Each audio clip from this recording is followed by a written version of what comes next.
നിയമസഭാ സമ്മേളനം ഇന്ന് പുനരാരംഭിക്കുന്നു. ബജറ്റിന്മേലുള്ള പൊതു ചർച്ചയാണ് നടക്കാനുള്ളത്. വിദേശ സർവകലാശാലകളിലെ നയമാറ്റമാകും പ്രധാനപ്പെട്ട ചർച്ചാ വിഷയം. ഭക്ഷ്യ മൃഗസംരക്ഷണ വകുപ്പുകൾക്ക് വേണ്ടത്ര വിഹിതം ബജറ്റിൽ നീക്കിവെച്ചില്ല എന്ന പരാതിയും ചിലപ്പോൾ CPI മന്ത്രിമാർ ഉന്നയിച്ചേക്കാം. വയനാട്ടിലെ വന്യജീവി ആക്രമണത്തിൽ ഇന്ന് അടിയന്തര പ്രമേയം അവതരിപ്പിക്കാനും പ്രതിപക്ഷത്തിന് നീക്കമുണ്ടാകാൻ സാധ്യത. ഷബീദ് വിവരങ്ങൾ നൽകും. Shabeed, good morning. വിശദാംശങ്ങൾ.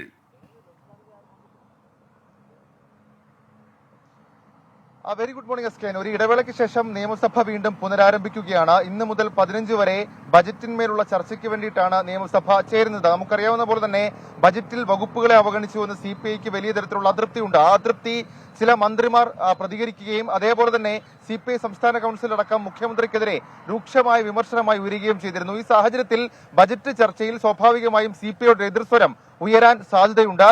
CPI MLA-മാർ പരിഗണിക്കാത്തത് അല്ലെങ്കിൽ വകുപ്പുകളെ പരിഗണിക്കാത്ത വിഷയം കൃത്യമായി തന്നെ ഉയർത്താനാണ് സാധ്യത. അതേസമയം ബജറ്റിന്മേലുള്ള മറുപടിയിൽ ധനമന്ത്രി CPI മന്ത്രിമാരുടെ പരാതി പരിഹരിക്കാനുള്ള ചില പ്രഖ്യാപനങ്ങൾ നടത്തുമെന്ന സൂചനയും ഈ ഘട്ടത്തിൽ പുറത്തു വരുന്നുണ്ട്.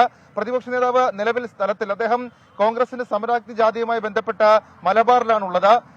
അതുകൊണ്ട് തന്നെ അദ്ദേഹം വിമാനത്തിലെത്തിയായിരിക്കും അടിയന്തര പ്രമേയവുമായി ബന്ധപ്പെട്ട കാര്യങ്ങളിലേക്ക് നടപടികളിൽ പങ്കെടുക്കുക എന്നുള്ളതാണ് നമുക്ക് നിലവിൽ ലഭിക്കുന്ന സൂചന.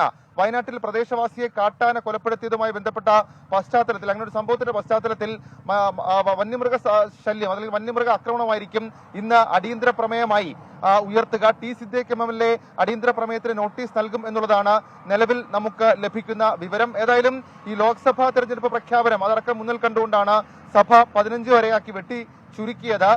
ഈ 4 മാസത്തെ ചെലവുകൾക്കായി വോട്ട് ഓൺ അക്കൗണ്ട് അടക്കമുള്ള കാര്യങ്ങൾ പാസാക്കിയ ശേഷമായിരിക്കും സഭ പിരിയുക.